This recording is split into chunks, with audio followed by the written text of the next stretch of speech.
Features of HUF जो कि Hindu undivided family है।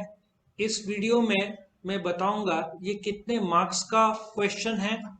उसके बाद इसके 30 पॉइंट्स में डिटेल्ड एक्सप्लेनेशन करूंगा और सबसे इम्पोर्टेंट एंड में एक स्टोरी बनाया है थ्री इडियट्स का, जिसमें आपको 30 के 30 points with in 30 second learn हो जाएंगे। मैं प्रॉमिस करता हूं by the end of this video. तो और ये भी बता दूं कि इस वीडियो के डिस्क्रिप्शन में आपको 11th एसपी ओसी इको अकाउंट्स के लिंक मिल जाएंगे, जिसको क्लिक करके आप चैप्टर बाय चैप्टर और क्वेश्चन बाय क्वेश्चन सारे वीडियो देख पाएंगे। तो फीचर्स ऑफ एचयूएफ शुरू करते हैं। ये क्वेश्चन 5 मार्क का आना चाहिए, तो तुम कम से कम 10 से 15 पॉइंट लिखोगे, और 10 मार्क का आया तो पूरे के पूरे 30 पॉइंट लिखोगे। शॉर्ट पॉइंट से 3-3 4-4 लाइन के तो आराम से हो जाता है कंप्लीट। तो इस वीडियो को शुरू करने से पहले वीडियो के डिस्क्रिप्शन में लिंक दिया हुआ है 11th एसपी 11th ओसी इको अकाउंट्स, जहां पे जो वीडियो चाहिए वो सारे के सारे मिल जाएंगे, chapter by chapter question by question. तो शुरू करते हैं फीचर्स ऑफ एचयूएफ। नाउ ये जो डिस्टिंग्विश की तरह पॉइंट्स बनाए हैं ये ऑटोमेटिक फीचर्स का भी रूप लेंगे। टोटल 30 पॉइंट्स है, तो डिस्टिंग्विश करने में भी आसानी होगा। तो लेट अस अंडरस्टैंड। ये जो सेकंड नंबर पे है एचयूएफ, ठीक है, ये रहा, यहाँ पे वो शायद छुप गया है। तो let us come to Hindu undivided family. Now ध्यान से सुनना। सबसे पहले तो वर्ल्ड में, ये सिर्फ इंडिया में हिंदू अनडिवाइडेड फैमिली करके एक बिजनेस का प्रकार है, वर्ल्ड में और कहीं पे भी नहीं है। जैन, बुद्धिस्ट और सिख भी एचयूएफ का पार्ट बन सकते हैं, बट क्रिश्चियंस नहीं, मुस्लिम्स नहीं, क्योंकि उनके अलग लॉ बोर्ड है। तो हिंदू अनडिवाइडेड फैमिली क्या है? एक ऐसा फैमिली ऑफ हिंदूज जिसमें जैन, बुद्धिस्ट और सिख भी हो सकते हैं, जो साथ में रहते हैं, साथ में बिजनेस करते हैं with the objective of profit. But सवाल यह है कि हिंदू अनडिवाइडेड फैमिली बनेगा कैसे? आप लोग बोलेंगे कि हम लोग हिंदू है, हमारा बिजनेस है, तो क्या हम हिंदू अनडिवाइडेड फैमिली कहलाएंगे? The answer is no. Hindu undivided family बनने के लिए एक प्रॉपर्टी होना चाहिए जो 4 जनरेशन से पार होना चाहिए। परदादा, दादा, पिताजी और बच्चा। ये जो 4th जनरेशन से का लड़का है या लड़की है, जो प्रॉपर्टी पास हो रहा है, तो then he can form an HUF. समझा? एक प्रॉपर्टी जो 4 जनरेशन से पास ऑन होना चाहिए, तो एचयूएफ का दर्जा मिलता है। So let us come to the meaning. Joint Hindu family business एक ऐसा कमर्शियल ऑर्गेनाइजेशन है जहां पे जो बिजनेस का मालिकाना हक और चलाना ये हिंदू अनडिवाइडेड फैमिली करता है। ठीक है ना? इसका एक डेफिनेशन जो लर्न करना पड़ेगा, is a family. Hindu undivided family family है, और बाय द वे ये वर्ल्ड में और कहीं नहीं है, सिर्फ इंडिया में है। Which consist of all person lineally. Lineally मतलब परदादा, दादा, पिताजी। डिसेंडेड, डिसेंडेड मतलब परदादा से दादा, दादा से पिताजी और पिताजी से अपन। ठीक है ना? फ्रॉम अ कॉमन एंसेस्टर, और वाइफ्स और अनमैरिड डॉटर्स भी है। अब if you check out, I think 1984 से पहले लेडीज या females could not be a part of HUF. सिर्फ जेंट्स हिंदू अनडिवाइडेड फैमिली के मेंबर्स हो सकते थे। फिर कायदे में बदलाव किया गया, अभी women can also be part of HUF. ठीक है? उसके बाद है मेंबरशिप। जो एचयूएफ है उसका जो मेंबरशिप है, उसका हेड को कर्ता बोलते हैं। क्या बोलते हैं? Karta. He is the male head of the family. वैसे तो फीमेल को कर्ता बनने का अलाउड नहीं है, जो मेल, जो लीडर, चाहे कैप्टन जिसको बोलते हैं। लेकिन 2 साल पहले I think north India, Delhi side कोई तो कोर्ट का नतीजा निकला था। इन दैट केस उस फीमेल को अलाउड किया गया था टू बी द कर्ता। वैसे तो 99% फैमिलीज में और वैसे भी कायदा भी ये बोलता है only mail can be karta. Karta is a male head. Male head मतलब सबसे सीनियर मोस्ट आदमी रहेगा, वो उस फैमिली का हेड होगा। ठीक है। और बाकी लोग को टेक्निकल भाषा में हम को पार्टनर्स बोलते हैं। क्या बोलते हैं? को पार्टनर्स या को पार्टनर्स, ज्यादातर वर्ड यूज होता है को पार्टनर्स। वैसे तो मेंबरशिप मिनिमम 2 है, मैक्सिमम अनलिमिटेड है हिंदू अनडिवाइडेड फैमिली का। आगे बढ़ते हैं। लेजिस्लेशन, जो कायदा लागू होता है एचयूएफ पे, वो हिंदू सक्सेशन एक्ट 1956 का कायदा लागू होता है। इसमें 31 सेक्शंस, एक 31 कायदे और एक शेड्यूल है, मतलब प्रॉपर्टी कैसे पास होगा फादर के डेथ पे, वो बोला जाएगा। मैं इसमें एक और चीज बोलना चाहूंगा कि हिंदू अनडिवाइडेड फैमिली में भारत में 2 प्रकार के होते हैं। जो इसमें दिया हुआ नहीं, मैं एक्स्ट्रा बोल रहा हूँ। एक होता है मिताक्षरा, एक होता है दया भागा। मिताक्षरा में बच्चे को प्रॉपर्टी जन्म से मिलता है हिस्सा, मतलब कि जैसा एक बच्चा जन्मा तो उसको फैमिली के प्रॉपर्टी में हिस्सा उस लागू हो जाता है, जो कि पूरे इंडिया में वेस्ट बंगाल और आसाम छोड़ के। वेस्ट बंगाल और आसाम में दया भागा लागू होता है। दया भागा में बच्चे को प्रॉपर्टी पे हिस्सा फादर के डेथ के बाद मिलता है। आया समझ में? सो इंडिया में 2 प्रकार के फैमिलीज है, मिताक्षरा और दया भागा। मिताक्षरा में बच्चा जन्मता है तो पूरा प्रॉपर्टी पे हिस्सा, पूरा प्रॉपर्टी मतलब शेयर, हिस्सा वो जन्म से मिलता है। दया भागा में फादर के डेथ के बाद मिलता है। सो कैपिटल कौन कंट्रीब्यूट करेगा? Members of the family. कहां से? आउट ऑफ देयर सेविंग्स और borings, from friends, relatives, banks. लेकिन डिस्टिंग्विश में क्या बोलोगे?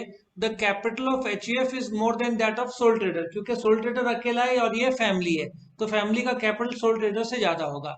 लीगल स्टेटस, यहाँ पे कोई लीगल स्टेटस नहीं है, मतलब एचयूएफ फैमिली बिजनेस पर केस हुआ मतलब ऑटोमेटिक एचयूएफ के मेंबर्स पर केस हुआ। ठीक है। फॉर्मेशन, ये फॉर्मेशन कैसे होता है? Bye operation of Hindu law. Hindu law क्या बोलता है? 4 जनरेशन से जो प्रॉपर्टी पास ऑन होना चाहिए तो ही एचयूएफ का फैमिली बिजनेस बना सकते हैं, वरना नहीं। रजिस्ट्रेशन कंपलसरी नहीं है एचयूएफ में, ये एक एडवांटेज बन जाता है। उसके बाद मैनेजमेंट। मैनेजमेंट कौन करता है? एचयूएफ का हेड कौन है? कर्ता। बाकी लोग को क्या बोलते हैं? को पार्टनर्स। सो कर्ता और को पार्टनर्स को मिलकर एचयूएफ का फैमिली बिजनेस को मैनेज करते हैं। प्रॉफिट और लॉस, वो तो डेथ, जन्म और मृत्यु से बदलता रहता है।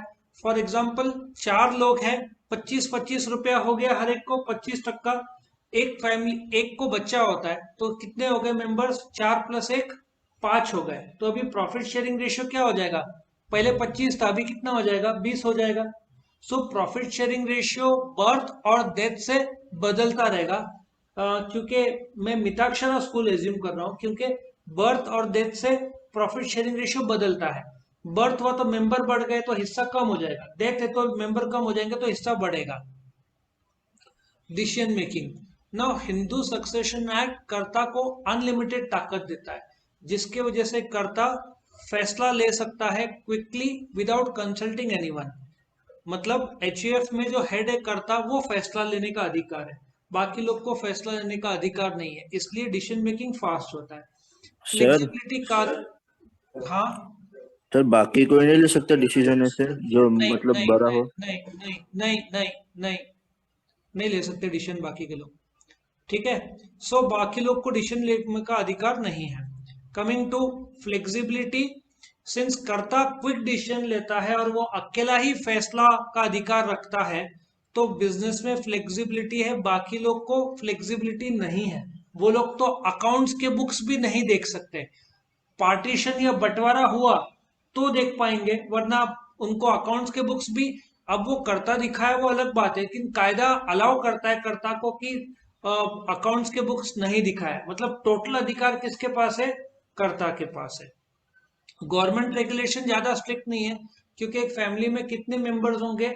4 से 5 6 10 ही होंगे, उससे ज्यादा नहीं होगा, इसलिए गवर्नमेंट भी ज्यादा स्ट्रिक्ट नहीं है। लेकिन लायबिलिटी में कर्ता के पास अनलिमिटेड अधिकार है, तो जवाबदारी भी अनलिमिटेड ही होना चाहिए। यदि धंधा डूब गया तो कर्ता को अपने जेब घर पर्सनल प्रॉपर्टी से लाना पड़ेगा, बाकी को पार्टनर्स का जो कैपिटल है उतना ही जाएगा, उससे ज्यादा नहीं। मतलब कर्ता का लायबिलिटी अनलिमिटेड है और बाकी को पार्टनर्स का लायबिलिटी लिमिटेड है, उनका ज्यादा से ज्यादा कैपिटल जाएगा, उनको पर्सनल प्रॉपर्टी देने की जरूरत नहीं है। बट यदि घाटा होता है तो एचयूएफ का घाटा कम पड़ता है तो कर्ता को अपने जेब से भरना पड़ेगा। क्योंकि कर्ता को जब अनलिमिटेड अधिकार दिए हुए तो मिसयूज ना हो, इसलिए उसका लायबिलिटी अनलिमिटेड रखा गया है, बाकी को पार्टनर्स का लिमिटेड रखा हुआ है। उसके बाद ऑडिट, अकाउंट्स जो बनाते हैं एचयूएफ के लोग, वैसे तो कर्ता किसी को अकाउंट्स नहीं दिखाया तो भी चलता है क्योंकि कायदा अलाउड करता है। तो अकाउंट्स का ऑडिट जो बाहर का चार्टर्ड अकाउंटेंट को नहीं दिखाया तो भी चलता है क्योंकि ऑडिट एचयूएफ को कंपलसरी नहीं है। टैक्सेस, जो सोल ट्रेडर का टैक्स का रेट है 2.5 लाख तक माफ और ऊपर से 2.5 लाख तक रिबेट, मतलब देखा जाए तो 5 लाख तक माफ, वही एचयूएफ को भी लागू होता है। सो सोल ट्रेडर और एचयूएफ के दोनों के टैक्स के रेट सेम है, पहले 2.5 लाख तक माफ, फिर 2.5 लाख तक एक देखा जाए तो एक प्रकार का रिबेट मिलता है, 5 से 10 लाख के बीच 10% सेम रेट से सोल ट्रेडर और एचयूएफ के, और दोनों टैक्सेस लिमिटेड है। अब कंफ्लिक्ट, सो एचयूएफ फैमिली में चांसेस रहते हैं झगड़ा होने को, जिसके वजह से बंटवारा हो जाता है। बंटवारे को पार्टीशन बोलते हैं। पार्टीशन दो प्रकार का होता है, एक टोटल और एक पार्शियल। टोटल पार्टीशन में 3 भाई है, तीनों अलग हो गए तो ये टोटल पार्टीशन हुआ। पार्शियल पार्टीशन में से 3 भाई में से एक अलग हो गया और 2 साथ में है तो इसको पार्शियल पार्टीशन बोलते हैं। कंफ्लिक्ट तो होगा ही, फैमिली है तो साथ में डिफरेंस ऑफ ओपिनियन रहेगा, बाकी को पार्टनर्स को डिसीजन मेकिंग का अधिकार नहीं है, ठीक है ना, अकाउंट चेक करने का अधिकार नहीं है, फैसले लेने का अधिकार नहीं है, तो फिर फ्रस्ट्रेशन तो होगा ही। सीक्रेसी, सिंस इनको अकाउंट्स के बुक्स छापकर पब्लिक को दिखाने की जरूरत नहीं है, इसलिए total business secrecy is maintain. Objective क्या है एचयूएफ का? प्रॉफिट। ऑपरेटिंग कॉस्ट क्या है? लो है। क्यों? क्योंकि बिजनेस छोटे पैमाने पे है, कैपिटल लिमिटेड है, तो साइज ऑफ बिजनेस छोटा है तो ऑपरेटिंग कॉस्ट भी लो होगा। डिवीजन ऑफ वर्क बहुत अच्छे तरीके से होता है जो कि सोल ट्रेडर में नहीं होता, क्योंकि सोल ट्रेडर अकेला है, इसमें 3-4 भाई है, एक खरीदेगा, एक बेचेगा, एक अकाउंट्स देखेगा, है ना। ऐसा काम का बंटवारा भाई लोग और फैमिली के लोग अच्छे तरीके से बांट लेते हैं। नेक्स्ट है पब्लिक कॉन्फिडेंस। पब्लिक कॉन्फिडेंस सीधी बात है कि जैसे मैंने बताया था, फ्लिपकार्ट, अमेजन, रिलायंस, ये सब जगह से आजकल लोग बिग बाजार से ज्यादा खरीदना पसंद करते हैं, ज्यादा डिस्काउंट्स मिलता है, तो एचयूएफ से ज्यादा कॉन्फिडेंस लोगों को बड़े ब्रांडेड जैसे कि अमेजन, फ्लिपकार्ट पे होगा रादर देन द एचयूएफ का जो किराना शॉप, ज्यादातर तो ये किराना शॉप रहते हैं। कंटिन्यूटी, एक अच्छी बात ऐसे है कि यदि किसी मेंबर की डेथ हो गई तो बाकी मेंबर्स ऑफ द फैमिली धंधे को संभाल लेते हैं, तो धंधा बंद नहीं होता। सो कंटिन्यूटी काफी हद तक है क्योंकि बाकी मेंबर संभाल लेते हैं। उसी प्रकार से स्टेबिलिटी भी है, सोल ट्रेडर से ज्यादा स्टेबिलिटी है क्योंकि बाकी लोग संभालने की ताकत रखते हैं, कुछ भी हो रहा है उनके पास संभालने की ताकत है। उसके बाद क्या आएगा? Direct motivation. डायरेक्ट मोटिवेशन यहाँ पे रहता नहीं है। क्यों? क्योंकि एक एचयूएफ का एक आदमी मेहनत ज्यादा करता है, 100 रुपए कमा के देता है, 4 भाई है लेकिन उसमें से उसको सिर्फ 25 रुपए मिलना है क्योंकि बाकी 3 भाई में बटेगा ना। सो डायरेक्ट मोटिवेशन कम रहता है, जबकि सोल ट्रेडर में डायरेक्ट मोटिवेशन ज्यादा रहता है क्योंकि जो कमाया उसने वो खुद का ही 100% रहता है, यहाँ पे बांटना पड़ता है, इसलिए डायरेक्ट मोटिवेशन कम रहता है। और इकोनॉमीज ऑफ स्केल, सिंस ये लोग लो प्रोडक्शन, लो आउटपुट में है तो इनका कॉस्ट बाकी लोगों के कंपैरिजन में, बड़े बड़े मैन्युफैक्चर के कंपैरिजन में पर यूनिट ज्यादा रहता है। जैसे तुमने 1000 किलो चावल खरीदे तो डिस्काउंट ज्यादा मिलेगा, बोलते ना 2, 3, 4, 5, 50 किलो खरीदा तो डिस्काउंट कम रहेगा, तो इनका कॉस्ट पर यूनिट काफी ज्यादा रहता है as compared to Reliance digital. जैसे 1000 टीवी रिलायंस डिजिटल ने खरीदा, मार्केट प्राइस 50,000 है, तो कंपनी सैमसंग बोलेगा 40,000 में दो, जबकि यहाँ पे एक जन ने 5 टीवी खरीदा तो सैमसंग बोलेगा 45,000। समझ में आ रहा है? एक साथ ज्यादा खरीदा तो इन लोग का इकोनॉमीज ऑफ स्केल मिलता नहीं है क्योंकि लोग का आउटपुट लिमिटेड रहता है। रिस्क कम है क्योंकि कैपिटल कम है, साइज ऑफ बिजनेस छोटा है। पर्सनल कांटेक्ट विद कस्टमर्स रहता है कि जैसे किराना शॉप है, भाई लोग संभाल लेते हैं आपस में, तो पर्सनल कांटेक्ट विद कस्टमर्स रहता है।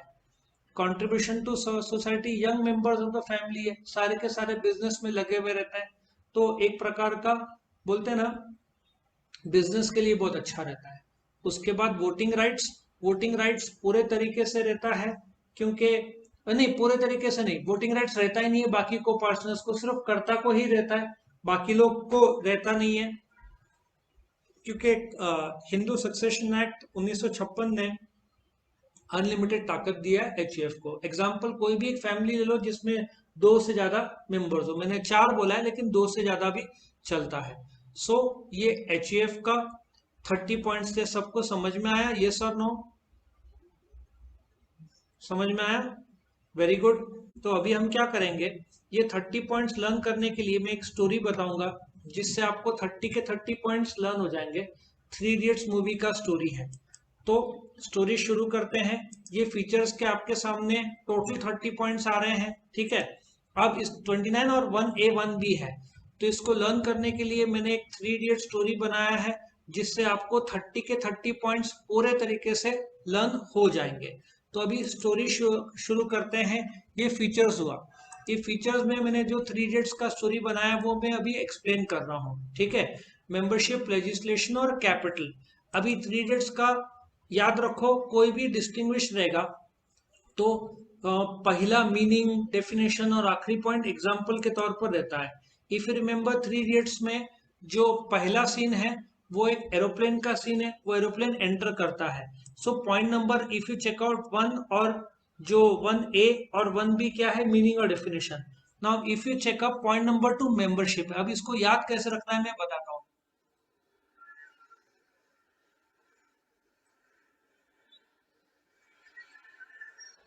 ये 3 इडियट्स का फर्स्ट सीन है जिसमें एरोप्लेन का सीन दिखाया है।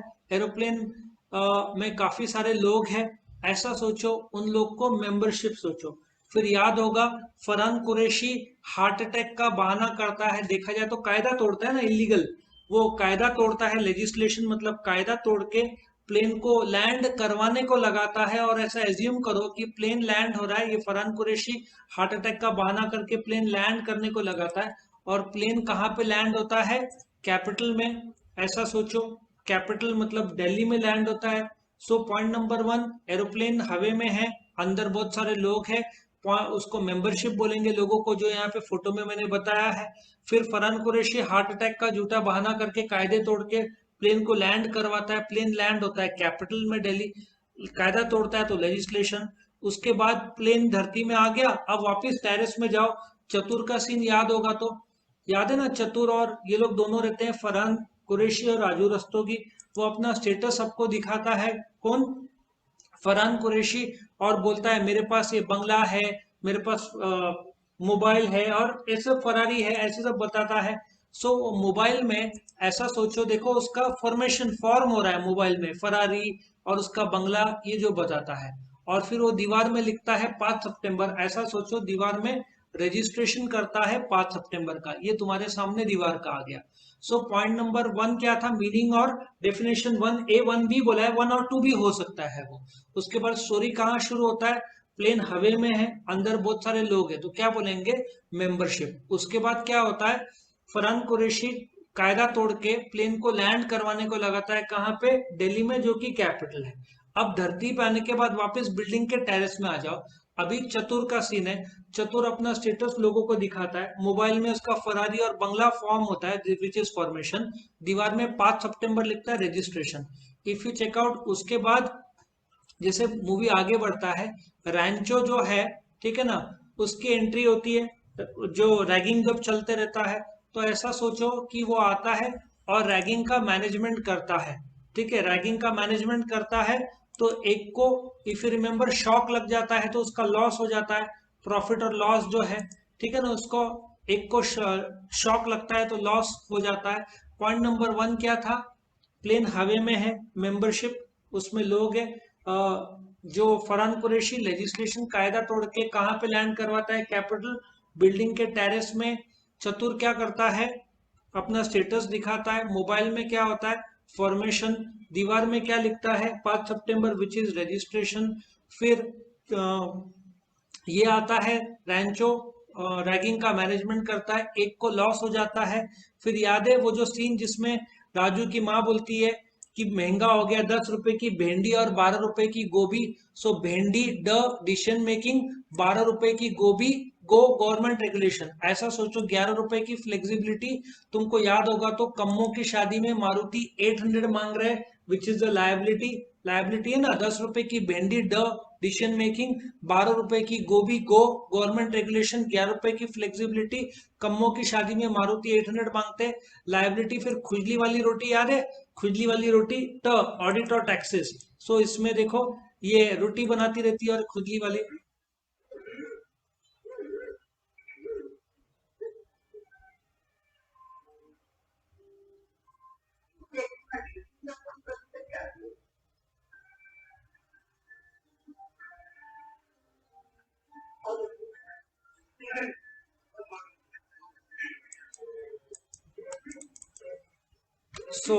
इसमें कुछ प्रॉब्लम आ रहा है तो मैं वापस से आगे बढ़ूंगा, नेक्स्ट पॉइंट में आऊंगा, ठीक है।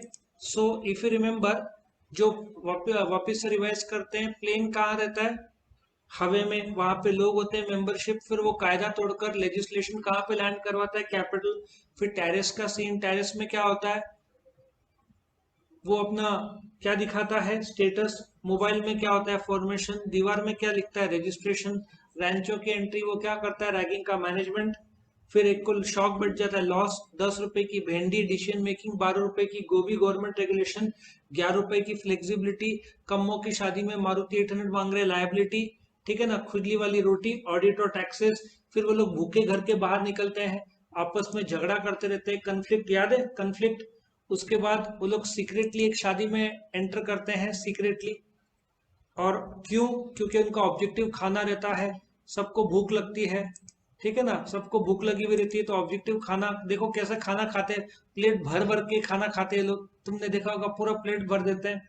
उसके बाद उसके जूते में $300 शूज, पुदीने की चटनी गिर जाती तो उसका कॉस्ट हो जाता है।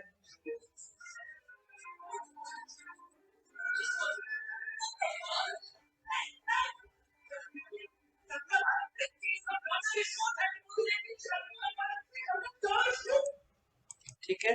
सो ये वापस से थोड़ा सा हैंग हो रहा है, बट डजेंट मैटर, हम आगे बढ़ाएंगे स्टोरी को। सो अभी next part of the story आगे बढ़ता है। अभी चतुर का स्पीच याद होगा, तो वो स्पीच लिखता कौन है, दुबे जी। बोलता कौन है, चतुर। तो डिवाइड ऑफ वर्क हो गया ना। सो ये देखो डिवीजन ऑफ वर्क हो गया।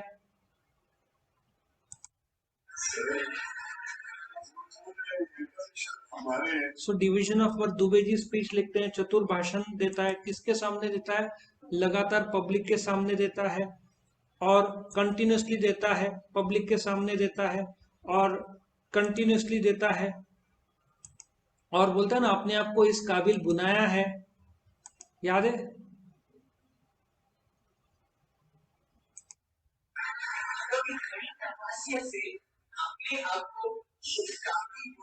स्टेबिलिटी, ठीक है। पब्लिक उसका स्पीच सुन के मोटिवेटेड हो जाती है, लेकिन प्रिंसिपल नाराज हो जाता है और उसको, ऐसा सोचो लात नहीं स्केल से मारता है, इकोनॉमीज ऑफ स्केल, ठीक है। और फिर लास्ट के 4 पॉइंट, जिसमें रैंचो की मुलाकात होती है, ठीक है ना, याद होगा तो। So let us come to the point. याद है, राजू रस्तोगी पीयू को भगा के लेके जाता है, उसमें रिस्क रहता है। और फिर पर्सनल कांटेक्ट, आखिर के सीन में इसके साथ, रैंचो के साथ इन लोग का कांटेक्ट होता है। ये मूवी किसके लिए बनी है, सोसाइटी के लिए बनी है, और इसमें वोटिंग किया है कि बेस्ट। तो भी क्विकली एक और बार पॉइंट्स रिवाइज करें, ठीक है। पॉइंट्स क्या क्या है एक बार रिवाइज करो सारे के सारे, ये पॉइंट्स इधर आ गए, ठीक है। पहला पॉइंट क्या है, मीनिंग और डेफिनेशन। उसके बाद टेरेस, एरोप्लेन के अंदर लोग क्या है, मेंबरशिप, कायदे तोड़ता है, लेजिस्लेशन। प्लेन कहाँ लैंड होता है, कैपिटल में। फिर टेरेस का सीन, चतुर क्या करता है, स्टेटस दिखाता है। मोबाइल में क्या है, फॉर्मेशन। दीवार में क्या है, रजिस्ट्रेशन। उसके बाद क्या है, रैगिंग का मैनेजमेंट करता है। उसके बाद एक को लॉस हो जाता है, प्रॉफिट और लॉस। फिर 10 रुपए की भिंडी डिसीजन मेकिंग, 12 रुपए की गोभी गवर्नमेंट रेगुलेशन, 11 रुपए की फ्लेक्सिबिलिटी, कम्मों की शादी में मारुति 800 मांग रहे लायबिलिटी, खुदली वाली रोटी, ऑडिट और टैक्सेस। बाहर झगड़ा करते रहते, भूख लगी रहती है, कन्फ्लिक्ट मतलब झगड़ा। फिर ये लोग सीक्रेटली शादी में एंटर करते हैं क्योंकि उनका ऑब्जेक्टिव खाना रहता है। एक के जूते में वो पुदीने की चटनी डाल देता है, माई $300 शूज, उसका कॉस्ट लग जाता है। फिर अभी भाषण चतुर का, दुबे जी भाषण लिखते हैं, चतुर भाषण बोलता है, डिवीजन ऑफ वर्क पब्लिक के सामने बोलता है, कंटिन्यूसली बोलता है, अपने आप को इस काबिल बनाया है, स्टेबिलिटी, पब्लिक सुन के मोटिवेट हो जाती है, which is a direct motivation. उसके बाद में प्रिंसिपल ऐसा सोचो लात से नहीं स्केल से मारता है। फिर लास्ट का जो सीन है उसमें राजू रस्तोगी पीयू को भगा के लेके आता है, उसमें रिस्क रहता है, इनका रैंचो से पर्सनल कांटेक्ट होता है लास्ट सीन में, और ये मूवी सोसाइटी के लिए बनी है, और इसमें वो पब्लिक ने वोट किया this is one of the best movie of all time. So I hope ये स्टोरी आपको पसंद आया होगा। वीडियो पसंद आया तो लाइक करना, फ्रेंड्स के साथ जरूर शेयर करना, चैनल को सब्सक्राइब करना, और इस वीडियो में यदि ऐसे क्वेश्चंस और इसके अलग अलग वीडियोस देखने हैं तो डिस्क्रिप्शन में जाओ, और 11th SPOC में इको अकाउंट्स में आपको बहुत सारे वीडियोस मिल जाएंगे, chapter by chapter, question by question, जहां पे आपके सारे रिक्वायर्ड वीडियोस पूरे हो जाएंगे। Thank you for watching. ठीक है।